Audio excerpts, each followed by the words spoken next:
সত্যি কথা বলতে গিয়ে যদি আপন মানুষের কাছে পর হয়ে যাও, তবুও তুমি সত্যি কথা বলবে।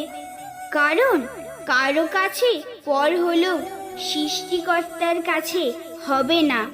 তুমি তার সবথেকে প্রিয় মানুষ হয়ে উঠবে। যদি তুমি খুব দুঃখ কষ্টে থাকো, তবে আমার প্রতি অভিমান করো না। তখন বুঝে নিও তোমার পাপ ক্ষয় হচ্ছে, তুমি আমার খুব কাছে আসতে চলেছ। আর যদি খুব আনন্দে সুখ শান্তিতে থাকো, তবে জানবে তোমার পুণ্য ক্ষয় হতে চলেছে। তাই তো সকলকে বলি, ভগবানের প্রতি বিশ্বাস রাখুন। উনি সকলকে দুঃখ কষ্ট দরিদ্রতা থেকে রক্ষা করবেন। লোভী মানুষ কখনো অন্যের দুঃখের ভাগ নেয় না, তারা সবসময় অন্যের সুখের ভাগ নেওয়ার জন্য বসে থাকে। রাধে রাধে।